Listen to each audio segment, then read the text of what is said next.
Now, yesterday I showed more examples of ABC bias in reporting this war, promoting, in my opinion, pro-Hezbollah voices. But today came this extraordinary exchange between an ABC reporter and Peter Dutton after the opposition leader demanded that the Albanese government take action to make sure it was illegal to fly the terrorist flag of Hezbollah, as we saw on the weekend. But what about Israel's flag, the ABC reporter asked. Bang. Groups have commented on the hypocrisy of that situation because there are no bans currently on Israeli flags being raised, despite 45,000 people dying at the hands of the Israeli government. Well, Israel is a democracy. It's not run by a terrorist organisation. Hezbollah is a terrorist organisation. They're a listed terrorist organisation. And if people are in favour of a terrorist organisation, they should declare it and the authorities should deal with them. And if not the number of deaths, what determines the fact that Hezbollah... What, sorry? What determines the fact that Hezbollah is a terrorist organisation, even though many... Where are you from, I'm sorry? Which organisation? ABC. ABC. So what's the question from the ABC, just to be very clear? What was the question you asked? I just wanted to understand... No, you asked the question about the listing, so I want you to just ask that question again. If you could just sort of explain what determines something of a terrorist organisation. Well, I had presumed, up until this point at least, that the ABC supported the government's laws, and the government has passed laws supported on a bipartisan basis, but not by the ABC, it seems, in relation to the prescribing or the listing of a terrorist organisation. Hezbollah, under Australian law, is a listed terrorist organisation. Now, if the ABC doesn't support that, they should be very clear about it, because I think that's quite a departure. But you asked me why our country has listed Hezbollah. They're a terrorist organisation. They organise terrorist attacks. And if that is not clear to the ABC, then I think the ABC is in greater trouble than even I first imagined. That wasn't my question. Just a quick memo to the ABC. Among the many terrorist attacks committed by Hezbollah, including on American soldiers, was one on a Jewish cultural centre in Argentina. Nearly 90 people killed. Seriously. Joining me is Michael Sukkar, the Shadow Minister for Housing, NDIS and Social Services, who also has Lebanese background through his father. Michael Sukkar, thank you so much for your time. What did you make of that exchange? Well, I think it's, in some respects, entirely unsurprising that the ABC seems to be running interference on something that I think any decent-minded Australian would agree with, and that's that Hezbollah and symbols that represent Hezbollah or Hamas should be banned. These are terrorist organisations.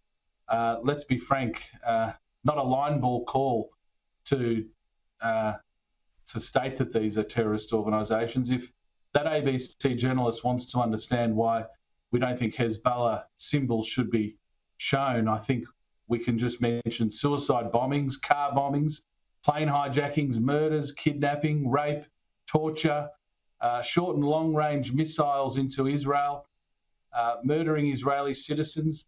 They were indicted for assassinating the Lebanese Prime Minister, Rafik Hariri. I'm not sure what more the ABC would need for us to demonstrate that Hezbollah is a terrorist organisation, but it's a pretty damning list, and I commend Peter Dutton for the way he handled that, because I think most of us would have been absolutely incredulous if we had received a similar sort of question and statement from any reporter, let alone an ABC reporter.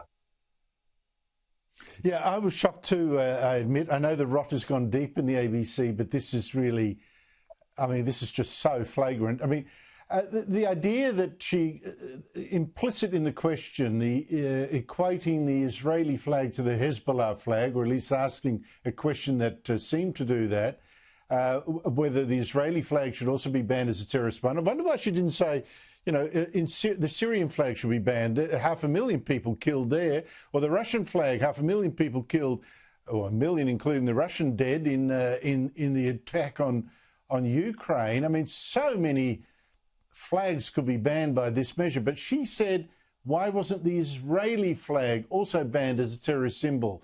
What would have been your answer?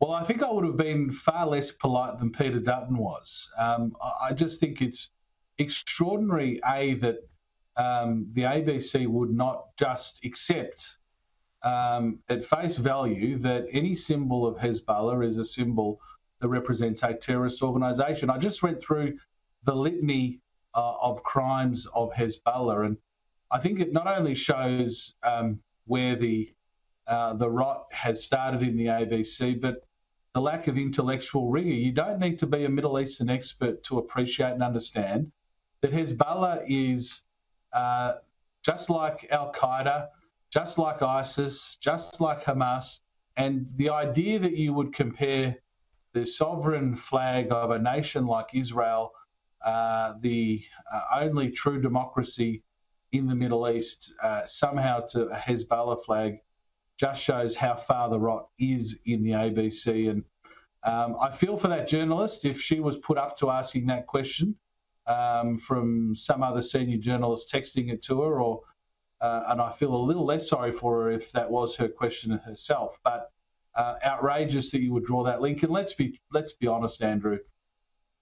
In the ABC, you'd only get away with making that connection with Israel.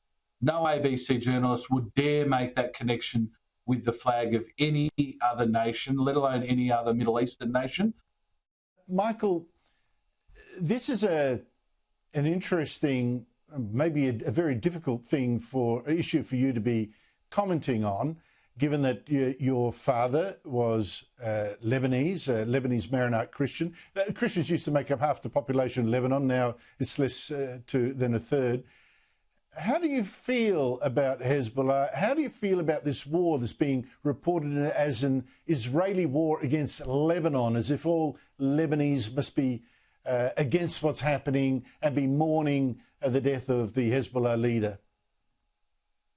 Well, it's utterly false to suggest that this is a war between Israel and Lebanon. This is a war between Israel and a terrorist organisation who takes its orders from Tehran, who is a wholly owned subsidiary of Iran, but conducts themselves within the borders of Lebanon. So I can tell you right now, there will be many Lebanese, Christian and Muslim alike, who will be willing Israel on, because Hezbollah is not operating in the best interests of Lebanon. Hezbollah is operating in the best interests of Iran, just like Hamas and just like the Houthis, who are two other groups that are essentially wholly owned and funded by Iran. That's what Hezbollah is. So this idea that it's Israel versus Lebanon is utterly false. And the other thing I'd say, just touching a little bit on what we hear a lot from the government and from the ABC about a ceasefire,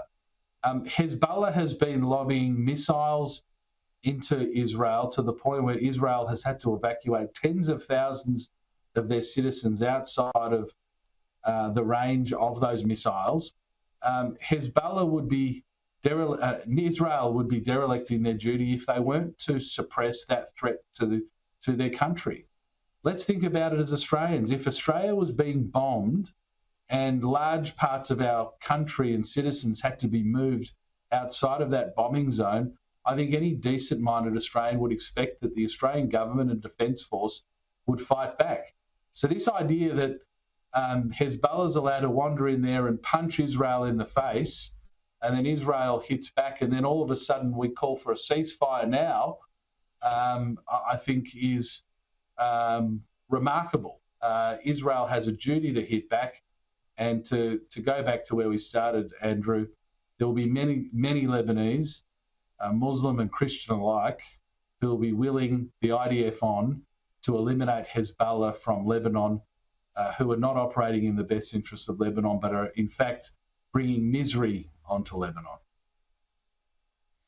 Michael Sukkar, thank you so much for your time. Thank you, Andrew.